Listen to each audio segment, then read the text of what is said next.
In 1984, Michael Jordan walked into a meeting he didn't want to attend. He wanted Adidas. I got one thing to say. Yeah, what's that?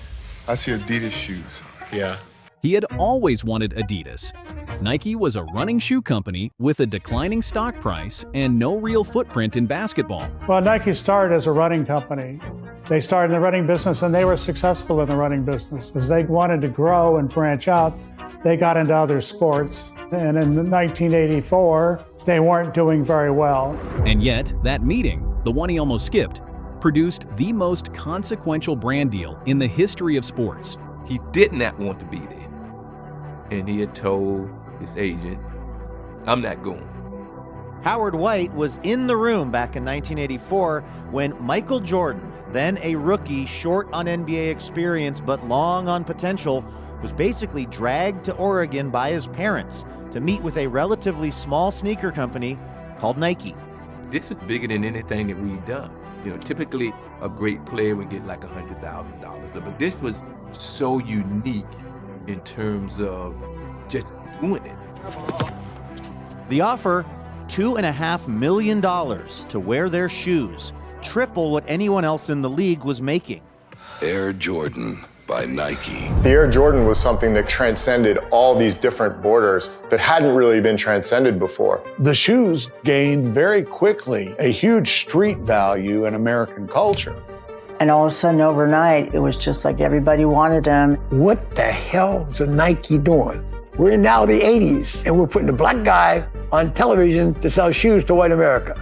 What he did in terms of global marketing and giving other black athletes a blueprint to do that was quite revolutionary. This is the story of Air Jordan, not just the shoe. The business, the culture, and the decision that turned a rookie contract into a $5 billion empire. Michael Jordan grew up in Wilmington, North Carolina, the fourth of 5 children in a tight-knit, competitive household. His father, James, built things with his hands. His mother, Dolores, ran the home with discipline and intention. And from an early age, Michael Jordan absorbed both. But his path to basketball greatness was never a straight line. As a sophomore at Laney High School, Jordan was cut from the varsity team. Not good enough yet, they said. Most people would have accepted that. Jordan treated it like a mission statement. He went home, locked himself in his room, and used that rejection as fuel for every single workout that followed. By his junior year, he had grown 5 inches and earned his spot on the team. By his senior year, every major college program in the country was paying attention. He chose North Carolina. Under Dean Smith, he developed the discipline to complement the talent. Michael's parents did a tremendous job with him. He was a fine young man, a very conscientious student, a very good student. As a freshman, he hit the game-winning shot in the 1982 NCAA championship against Georgetown.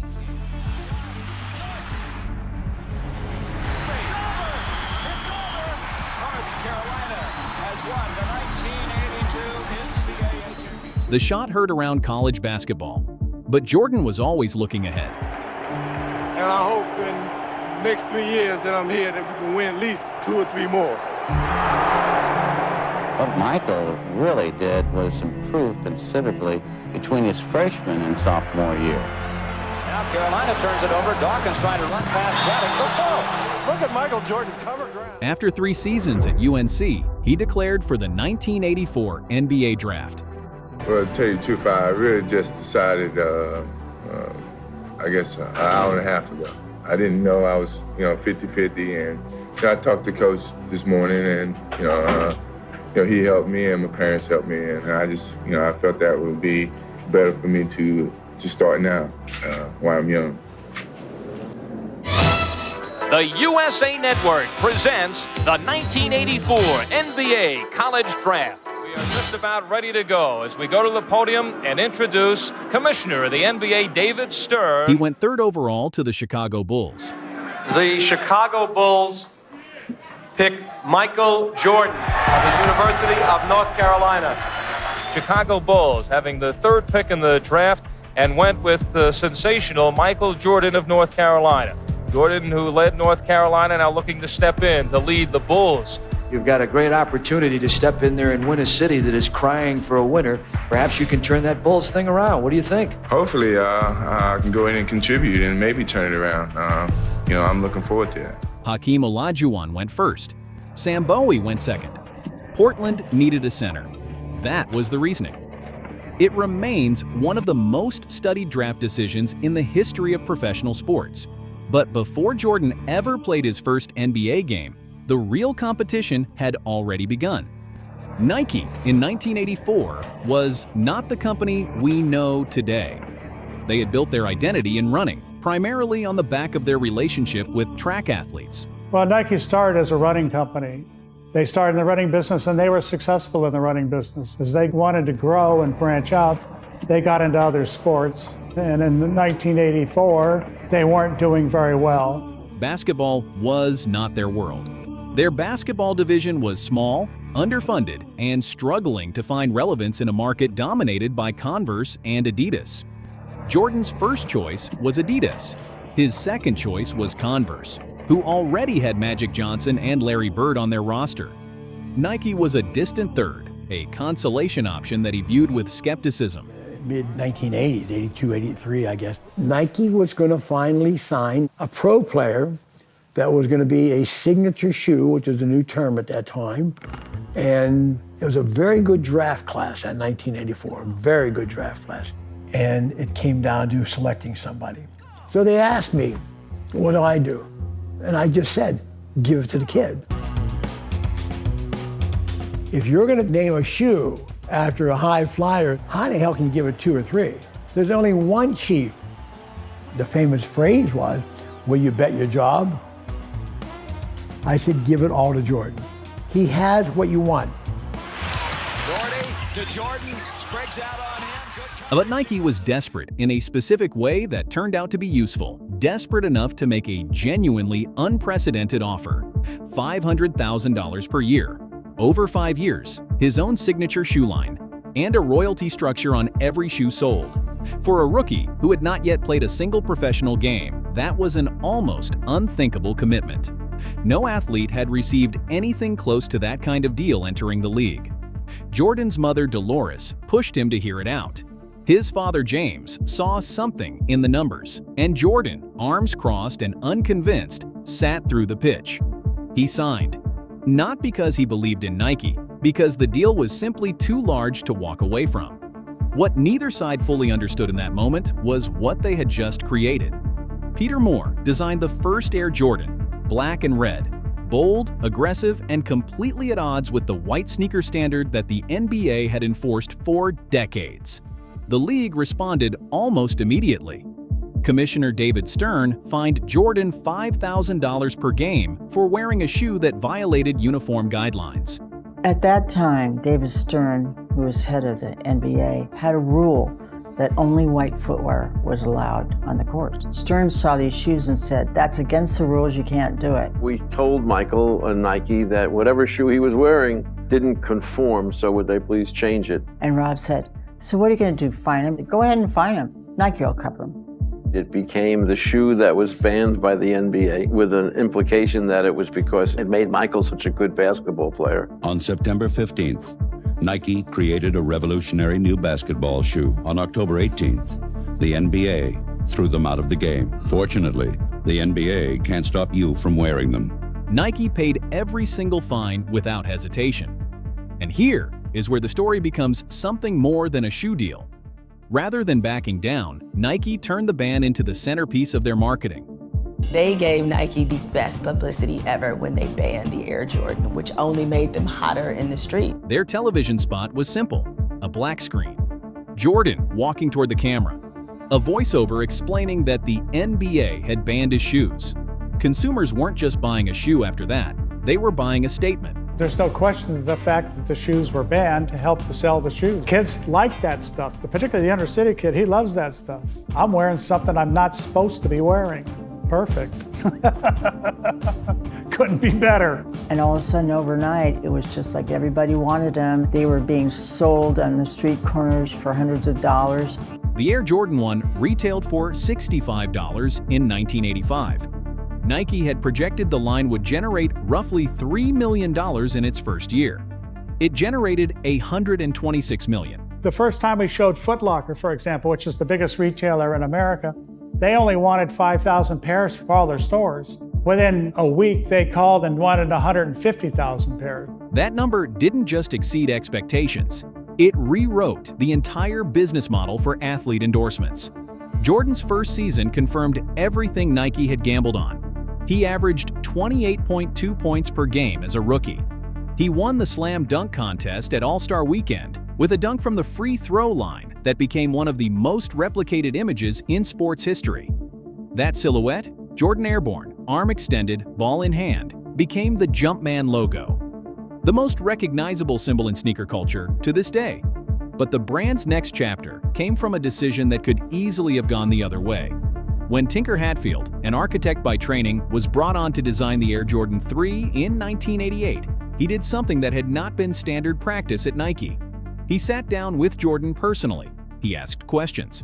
What bothered him about previous models? What he wanted to feel when he moved? How his body had changed? The result was a shoe that introduced visible air cushioning and the Jumpman logo on the tongue and heel. It was the moment the design language of Air Jordan became fully its own. If you look at the year Michael had in '88 when they released the 3, that quietly could be one of the greatest seasons anybody has ever had. What followed under Hatfield was a design era that the industry has spent 40 years trying to replicate. The Air Jordan 4 referenced fighter jet aesthetics. The Air Jordan 5 drew from World War II Mustang warplanes. The Air Jordan 6, which Jordan wore when he won his first championship in 1991, was engineered specifically around his wrist movements during his fingertip roll layup. Every shoe told a story, and that story was being written simultaneously on basketball courts, in schoolyards, and on the streets of every major city in the world. If you're finding value in this kind of sports business analysis, go ahead and subscribe. We cover these stories the way they deserve to be covered, with depth, context, and no exaggeration. Back to Jordan. The first championship in 1991 was the moment the brand and the athlete became fully inseparable. Chicago defeated the Los Angeles Lakers. Jordan wept openly, clutching the trophy, and on his feet, Air Jordan 6. The shoes had become part of the narrative of the greatest player in the world winning his first title. Then came 1992 and 1993, back to back to back. The first three-peat. And sandwiched between those titles, the 1992 Olympics. Jordan, Pippen, Magic Johnson, Charles Barkley, Patrick Ewing. A roster assembled once and never replicated. The Dream Team didn't just win gold in Barcelona, they globalized basketball in a single tournament. And Air Jordan traveled with every one of them. What the brand had achieved by 1993 was not just commercial dominance, it had become a cultural institution. Then Jordan retired. The murder of his father James in the summer of 1993 shook him in ways that no competitor ever could. Good day. We're coming on the air now with word that the body of James Jordan has been found in a creek near the border between South and North Carolina. James and Dolores Jordan remained an anchor for him. They attended every Bulls game they could. Around the NBA, James Jordan relished his stand-in role for a superstar son. To tell you how proud I am, I'd have to search for more words than what I've got. He's a voice of reason that always drove and challenged me. That's the type of father I am. He stepped away from basketball and spent 2 years playing minor league baseball for the Birmingham Barons. He was not good at it by professional standards, but watching the most competitive person in sports pursue something outside his comfort zone only deepened the public's emotional investment in who he was.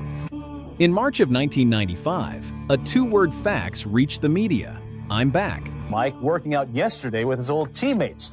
Is this a trend or just scratching his basketball itch? Just the hint that Michael Jordan might be returning to the NBA sent newsrooms and reporters scurrying all day today. Too much speculation right there. There are too many ifs and too many things to be worked out. Trying to guess what Michael will do next has become a full-time hobby for many. It started to come into my mind, maybe he can go back, maybe he can go back. Scotty actually on TV with the shoes up telling me to come back. Look at did you see Scotty pointing to the Air Jordan emblem on the bottom of a sneaker? What followed was the second three-peat, 1996, 1997, 1998. 6 titles total, 5 finals MVP awards, 10 scoring titles across his career. And each year, a new Air Jordan model that didn't just sell well, it became an event. The Air Jordan 11, with its patent leather detailing and carbon fiber plate, appeared in the film Space Jam in 1996. A film that brought Jordan into the living rooms of an entire generation that had never watched him play live. It remains one of the best-selling basketball shoes in the history of the silhouette. Then came Game 5 of the 1997 NBA Finals. Utah Jazz. Jordan, visibly ill, played through what was later described as severe food poisoning and dropped 38 points. The flu game. The Air Jordan 12 he wore that night was later sold at auction for over $100,000. A shoe worn in a single game by one player on one night became a historical artifact. That is how deep the mythology had gone. Jordan retired for the second time in 1998, and the sports business world braced for the inevitable decline of a brand built almost entirely around a single human being.